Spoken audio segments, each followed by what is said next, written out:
আসসালামু আলাইকুম। স্বাগতম জানাচ্ছি বিবিসি নিউজ আন্তর্জাতিক সংবাদে। শুরুতেই সংবাদ শিরোনাম, এরপর বিস্তারিত। খামেনির শেষ বিদায় অনুষ্ঠান নিয়ে যা বললেন রেজা পাহলভি।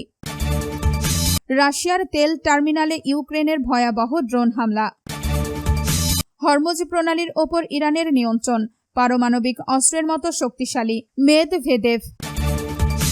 গাজা উপত্যকার গণহত্যা আর কতকাল উপেক্ষা করবে পশ্চিমা বিশ্ব? দর্শক, এতক্ষণ শুনছিলেন সংবাদ শিরোনাম, এখন বিস্তারিত। আপনি যদি ইসরায়েলের ধ্বংস চান এবং মুসলিমদের পাশে থাকেন, তাহলে ভিডিওতে লাইক করে চ্যানেলটি অবশ্যই সাবস্ক্রাইব করে দিবেন এবং আপনার মূল্যবান মতামত অবশ্যই কমেন্টে লিখে জানিয়ে দিবেন।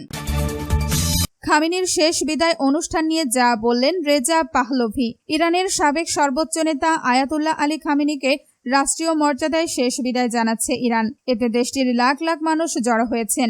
এছাড়া বিদেশি অনেক অতিথিও শুক্রবার খামেনির প্রতি শ্রদ্ধা নিবেদন করেন। তবে ইরানের নির্বাসিত শেষ শাহ শাসকের ছেলে রেজা পাহলভি বলেছেন, ইরানিরা খামেনির জন্য শোক প্রকাশ করছেন না, এর বদলে তিনি যাদের হত্যা করেছেন তাদের জন্য শোক করছেন। শনিবার 4 জুলাই সামাজিক মাধ্যম এক্সে তিনি এসব কথা বলেন। রেজা পাহলভি লিখেছেন, নিহত স্বৈর শাসক খামেনিকে প্রতি শোক জানাতে তেহরানে যেসব বিদেশি প্রতিনিধিরা এসেছেন তাদের বলছি, ইরান তার প্রতি শোক জানাচ্ছে না। তিনি লেখেন, গত 8 ও 9 জানুয়ারি খামেনি, বাঘের গালিবাফ এবং তাদের নিপীড়নের রাষ্ট্রযন্ত্র ইরানের যে 40,000 সন্তানকে হত্যা করেছে তাদের জন্য ইরানের শোক প্রকাশ করছেন। খামেনির প্রতি শোকের প্রোপাগান্ডা তৈরিতে এই সরকার সাধারণ মানুষের বিপুল অর্থ খরচ করছে। তা সত্ত্বেও একজন গণতান্ত্রিক নেতাও এতে যোগ দেননি।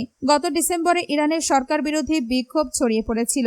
এরপর জানুয়ারির শুরুর দিকে কঠোর হস্তে এটি দমন করা হয়। বিরোধীরা দাবি করে থাকেন, শুধুমাত্র 8 ও 9 জানুয়ারি ইরানি বাহিনী 40,000 বিক্ষোভকারীকে হত্যা করেছে।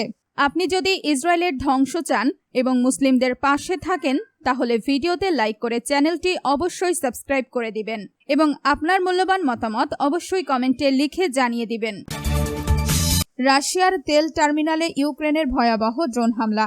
রাশিয়ার দ্বিতীয় বৃহত্তম শহর সেন্ট পিটার্সবার্গের একটি অন্যতম প্রধান তেল টার্মিনালে রাতভর ভয়াবহ ড্রোন হামলা চালিয়েছে ইউক্রেন। ইউক্রেনের প্রেসিডেন্ট ভলোদিমির জেলেনস্কি এই হামলার তথ্য নিশ্চিত করে জানিয়েছেন, আক্রান্ত স্থাপনাটি রাশিয়ার যুদ্ধ তহবিলের রাজস্ব যোগানের অন্যতম প্রধান উৎস ছিল।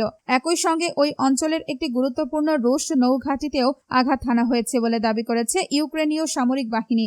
সেন্ট পিটার্সবার্গের গভর্নর আলেকজান্ডার বেগলভ শহরে একটি ব্যাপক ড্রোন হামলার কথা স্বীকার করেছেন এবং তেল টার্মিনালে আঘাতের বিষয়টি নিশ্চিত করেছেন। তবে এই ঘটনায় কোনো হতাহতের খবর পাওয়া যায়নি। ইউক্রেনের সামরিক বাহিনীর মতে, আক্রান্ত তেল টার্মিনালটি রাশিয়ার অন্যতম বৃহত্তম, যেটির বার্ষিক 12.5 মিলিয়ন টন পেট্রোলিয়াম পণ্য উৎপাদনের সক্ষমতা রয়েছে। এর পাশাপাশি ক্রনস্তাতে অবস্থিত রাশিয়ার বাল্টিক নৌবহরের একটি গুরুত্বপূর্ণ নৌঘাঁটিও এই হামলার শিকার হয়েছে বলে কিয়েভ দাবি করেছে।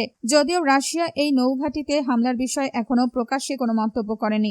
গভর্নর বেগলভ জানিয়েছেন, সেন্ট পিটার্সবার্গ এবং লেনিনগ্রাদ অঞ্চল জুড়ে 72টি ইউক্রেনীয় ড্রোন ভূপাতিত করা হয়েছে। হামলার পর তিনি শহরের 50 লাখের বেশি বাসিন্দাকে ঘরের ভেতরে থাকার পরামর্শ দেন এবং মোবাইল ইন্টারনেট পরিষেবা ব্যাহত হতে পারে বলে সতর্ক করেন।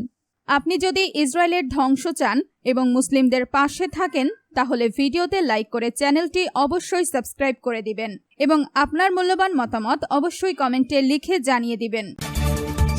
হরমুজ প্রণালীর ওপর ইরানের নিয়ন্ত্রণ, পারমাণবিক অস্ত্রের মতো শক্তিশালী মেদভেদেভ। হরমুজ প্রণালীর ওপর ইরানের যে নিয়ন্ত্রণ ও প্রভাব রয়েছে তা একটি পারমাণবিক অস্ত্রের সমতুল্য কৌশলগত সুবিধা দেয় বলে মন্তব্য করেছেন রাশিয়ার নিরাপত্তা পরিষদের উপপ্রধান দিমিত্রি মেদভেদেভ। তিনি যুক্তি দেন, এই জলপথ দিয়ে জাহাজ চলাচল সীমিত করার ক্ষমতা তেহরানের ভূ রাজনৈতিক শক্তিকেই প্রমাণ করে। ইরান সফর শেষে সাংবাদিকদের সঙ্গে আলাপকালে রুশ এই শীর্ষ কর্মকর্তা সতর্ক করে বলেন, মধ্যপ্রাচ্যে যদি ব্যাপক আকারে কোনো আঞ্চলিক সংঘাত ছড়িয়ে পড়ে, তবে তেহরান বাব আল মান্দের প্রণালী দিয়েও জাহাজ চলাচল ব্যাহত করতে পারে। এর ফলে বিশ্বজুড়ে জ্বালানি তেল সরবরাহ এবং বাণিজ্যিক পরিবহন ব্যবস্থা সম্পূর্ণ স্থবির হয়ে পড়ার আশঙ্কা রয়েছে। তবে বিষয়টি যেন সেই পর্যন্ত না গড়ায় সেই আশাবাদ ব্যক্ত করে মেদভেদেভ বলেন, যারা এই অঞ্চলে সংঘাত উস্কে দিচ্ছে তাদের ইরানের এই সক্ষমতার কথা মাথায় রাখা উচিত। সম্প্রতি ইরানের ওপর চালানো মার্কিন হামলার তীব্র সমালোচনা করে মেদভেদেভ একে সম্পূর্ণ উস্কানিহীন বলে আখ্যা দেন। তিনি দাবি করেন,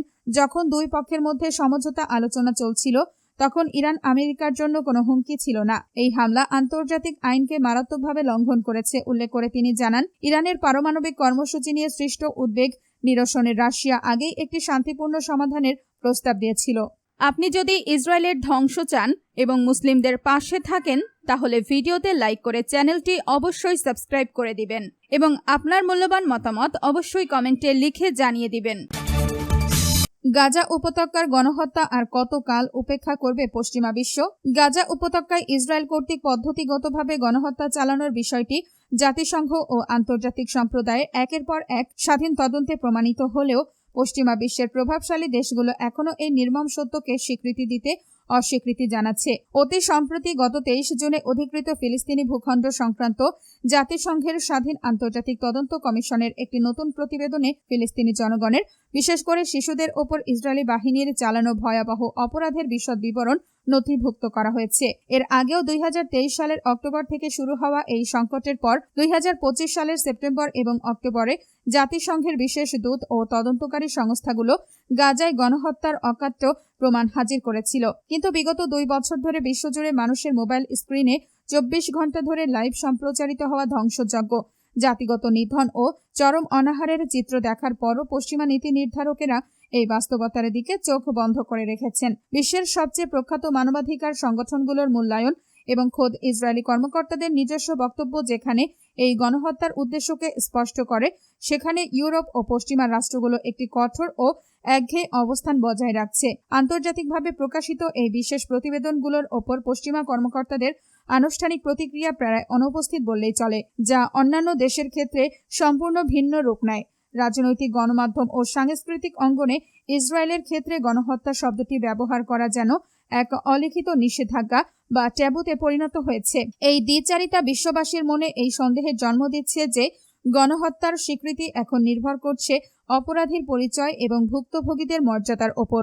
আপনি যদি ইসরায়েলের ধ্বংস চান এবং মুসলিমদের পাশে থাকেন তাহলে ভিডিওতে লাইক করে চ্যানেলটি অবশ্যই সাবস্ক্রাইব করে দিবেন এবং আপনার মূল্যবান মতামত অবশ্যই কমেন্টে লিখে জানিয়ে দিবেন।